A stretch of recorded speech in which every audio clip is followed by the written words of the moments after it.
Les événements du Maghreb et du Moyen-Orient peuvent sembler perturber une analyse politique objective. Alors, mon propos n'est pas aujourd'hui de faire une analyse de ces mouvements. Est-ce que l'islamisme est derrière? Pour le moment, il est trop tôt d'en juger. Il est certain qu'il y a aussi un mouvement social et d'une ampleur incomparable et qui ébranle de fait tous ces pays et qui ébranle le monde musulman et qui aura des répercussions dans l'islam de France, quoi qu'on en dise et quoi qu'on veuille.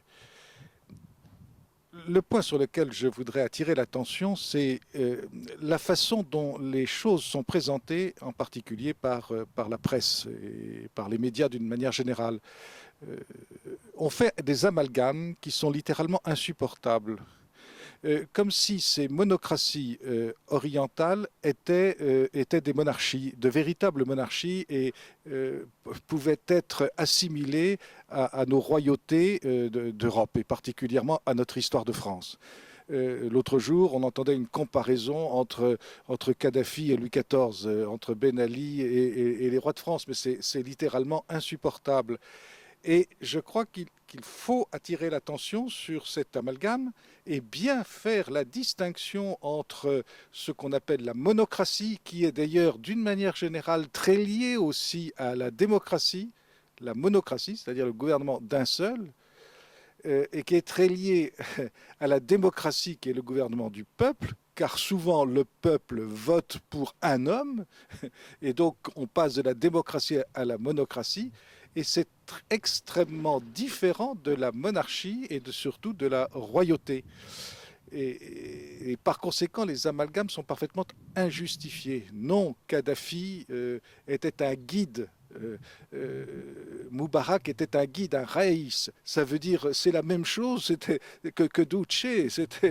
Ce sont les mêmes mots que nous avons employés dans notre Occident pour désigner les dictatures de l'entre-deux-guerres. Et ces dictatures de l'entre-deux-guerres, il ne faut jamais oublier qu'elles étaient d'abord de légitimité démocratique, c'est-à-dire que ces dictateurs sont parvenus au pouvoir par le procédé électoral. Et il faut bien noter que dans nos pays d'Occident, à l'heure actuelle, il en est de même. Euh, Même Nicolas Sarkozy, qui certes n'a rien à voir avec ces monocraties orientales, Sarkozy est typique dans sa manière de fonctionner et n'importe quel autre à sa place serait dans la même situation euh, de cette monocratie, c'est-à-dire je suis l'homme qui représente la nation à un moment donné et je montre que c'est moi le maître. Voilà, et je montre que c'est moi le maître.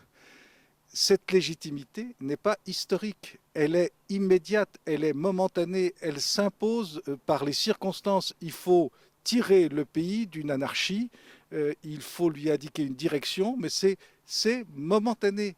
Et c'est ce qui la différencie profondément d'une institution qui est installée dans le temps. Voilà, c'était un point sur lequel je voulais insister parce que sinon on dit n'importe quoi.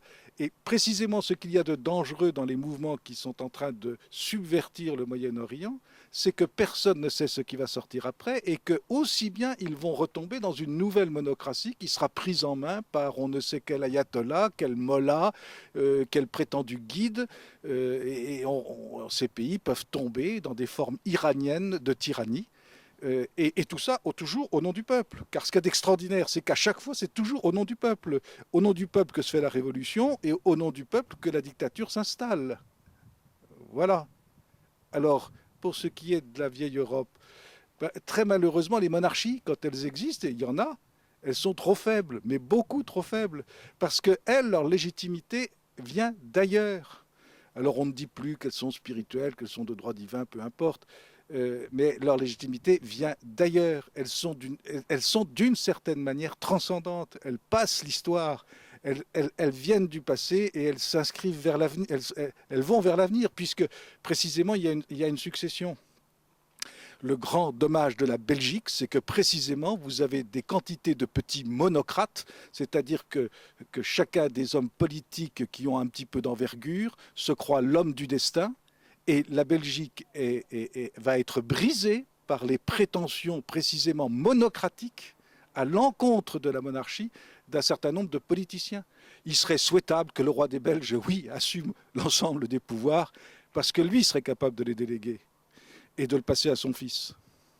Car il convient à l'heure actuelle que les monarchies pensent à l'avenir. Mais on pense au roi d'Espagne. Il en est de même. L'Espagne, elle n'existe que parce qu'elle a son roi. Eh bien, il conviendrait que les politiciens remettent leur pouvoir entre les mains du roi. Voilà ce que je pense personnellement, profondément. Mais nous n'avons pas à nous occuper ni de la Belgique, ni de l'Espagne. Nous avons à nous occuper de la France.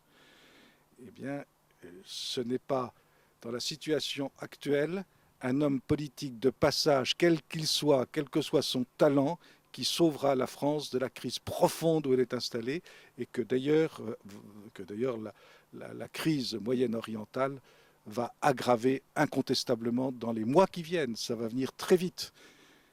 Quelle est la légitimité d'un homme de passage? Qu'il s'appelle DSK, qu'il s'appelle Sarkozy, Aubry, Marine, peu importe, ils sont tous dans la même situation de dire je représente le peuple et parce que je représente le peuple, moi je vais assumer le pouvoir et ils auront une prétention monocratique à assurer non pas peut-être une tyrannie, mais ce qui peut y ressembler d'une certaine manière, car c'est toujours un homme qui prend le pouvoir et forcément autour de l'homme, il y a la famille, on le sait très bien, même pour Sarkozy, même pour Le Pen, même pour Aubry, il y a la famille et il y a autour les amis hein, et ceux qui prétendent arriver au pouvoir par l'intermédiaire de ce monocrate. Nous ne sommes pas des gens partisans d'un système monocratique, nous sommes partisans des royautés.